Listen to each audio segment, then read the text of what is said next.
28House 揾樓 App 特約，每日樓市係由28House 揾樓 App 贊助播出。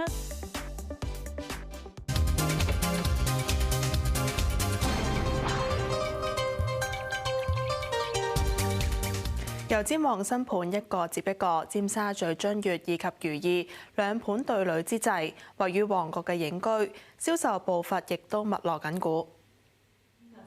再有市區單棟項目醞釀推出，建浩地產旗下嘅市區重建項目旺角影居上載樓書，集團話項目最快下個星期開價，今個月內開售。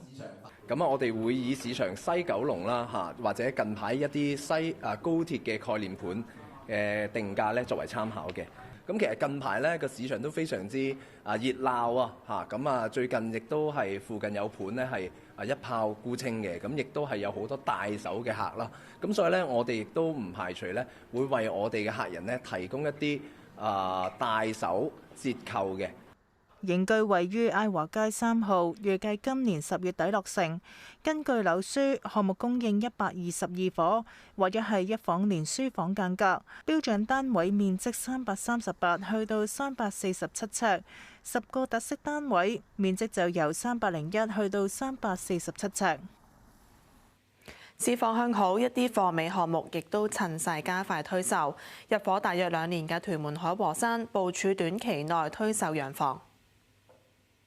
路勁地產牽頭發展嘅屯門管翠路海和山，最快下個星期公佈銷售安排，推出洋房以招標形式發售，售價將會參考同區近期一手成交價。又話近日樓市氣氛明顯改善，相信政策同埋利率配合之下，樓價可以繼續平穩上揚。呢3個月已經係做咗相當多嘅 transaction 嘅啦，稍後俾翻個數字你哋。咁亦都見到個價錢開始都慢慢追翻落後啦。過去都嗰幾年其實我哋都跌咗成3成㗎啦。咁而家其實我覺得今年除咗嗰個 interest rate 係穩定之外，咁我覺得信心亦都會有嘅。咁我亦都見到今年有2幅地啦，都勾出嚟，都個成交都唔錯啦，個價錢。咁代表乜嘢呢？就係發展商都其實有翻信心。喺嚟緊呢1-2年或者2-3年都會係幾穩定，或者係再會係穩步上揚啦。為咗配合新一輪銷售，項目將會喺星期6起對外開放全新嘅洋房示範屋。集團話，目前接獲嘅洋房洽購查詢入面，有超過一半係內地客。海和山合共供應693伙，洋房佔14棟，面積由2031去到3419尺。每戶連花園同埋天台，項目開售去到而家累積賣出582伙，套現大約27.5億，佔總供應大約84%。件事方向好，發展商亦都積極推售貨尾盤，其中何文田站嘅項目推出3個逾1000尺嘅4房單位，以招標形式出售。已經係現樓嘅何文田站如一，發展商華懋公佈銷售安排，下個星期一起以招標形式推出3個逾1000尺4房高層特色單位。呢批單位全數喺3A 座，實用面積1234尺，包括1伙連天台單位喺29樓 A 室，可以經內置樓梯到近860尺嘅私人天台。另外2伙係連平台單位喺28樓 A 同埋 B 室，連51尺嘅平台。項目自現樓階段以嚟累售705伙，套現超過119億。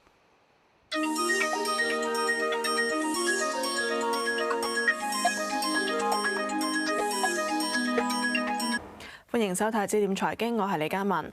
港鐵舊年少賺近7%，公司話正係推進6個新鐵路項目發展，總投資大約係1400億元，會尋求額外資金來源，又話會因應市場情況有序推地。劉家發報導。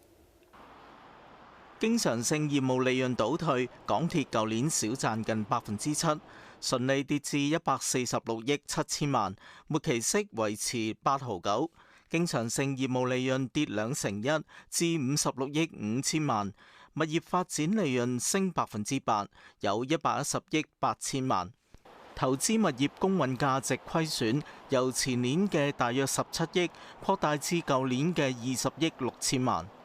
港鐵話正推進6個位於屯門、大嶼山以及北部都會區嘅新鐵路項目發展，涉及總投資大約1400億。未來密切關注地緣政治變動同通脹情況，為資本性工程項目尋求額外資金來源。物業收益呢，即係一次性嘅，係有波動嘅。所以我哋會審慎咁部署我哋未來嘅現金需要，並做好工程同埋財務嘅管理，靈活運用融資，以應對建造嘅高峰期。港鐵又話會因應市場情況有序推地，正興建嘅9個物業項目，未來可提供大約8000個住宅單位。預期日出康城第13期、港島南岸第6期同油塘通風樓項目嘅利潤今年會入帳。商場租務方面，今年開局表現良好，預期接近100%出租情況可保持。有線新聞劉家發報導。港股向下，恒生指數2連跌，北水淨流入112億元。恒指早段輕微倒升，之後無以為繼，曾經跌超過300點，去到25,500點嘅水平，收市跌182點，報25,716點，大市成交2,421億元。騰訊、阿里巴巴都跌大約1%，友邦保險跌超過2%，港鐵業績前向下。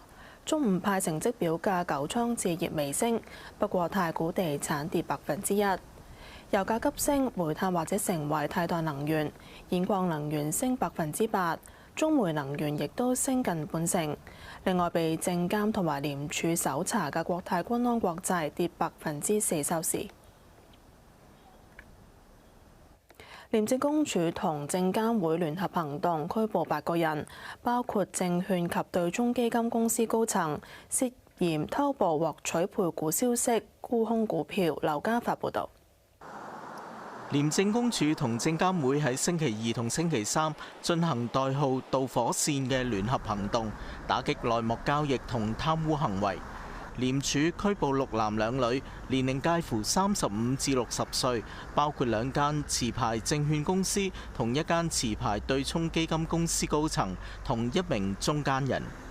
行動搜查咗14個處所，包括有關證券公司同對沖基金公司辦公室，以及被捕人士住所。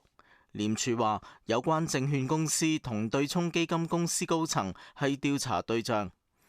證券公司高層涉及收受對沖基金公司超過400萬賄款，提前披露多間香港上市公司配股機密資訊。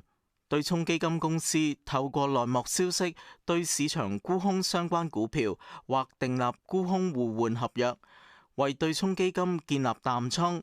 配股消息公佈後，股票股價跌，對沖基金據指獲利大約3億1500萬。聯合行動源於證監會調查涉嫌內幕交易、揭發貪污行為後，案件移交廉署。證監會就調查內幕交易同其他不當行為。有線新聞劉家發報導。國泰君安國際話，證監會同廉署星期2到香港主要營業地點搜查，帶走部分文件。1名非董事會成員嘅僱員被廉署拘留，相關員工已經即時被停職。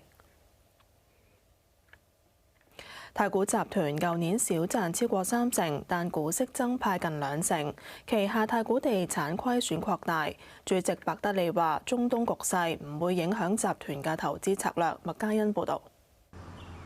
受投資物業公平值變動持續虧損，太古集團舊年少賺超過3成，純利29億，經常性基本溢利增加5%，去到大約97億。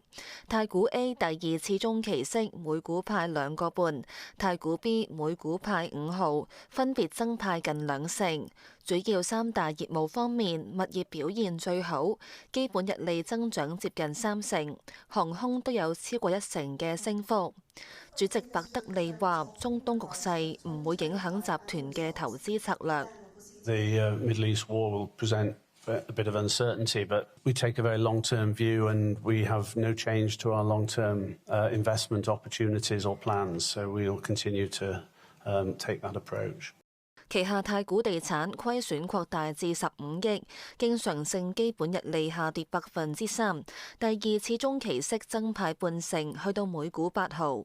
管理層認為中東局勢緊張，唔會即時影響旗下物業組合，對本港零售業前景仲係感到樂觀。We had a solid performance in 2025 across all our 3 malls. We've still maintained occupancy at 100%, and we're seeing positive retail sales growth in all our 3 malls, and we have, an optimistic outlook for the year ahead. 有線新聞麥嘉欣報導。理想汽車上季經調整利潤按年倒退超過90%，經調整利潤有2.7億人民幣，毛利率縮減2.5個百分點，去到17.8%。展望今年首季，預期收入下跌最多超過20%，交付量縮減最多8.5%。焦點財經講到呢度，再會。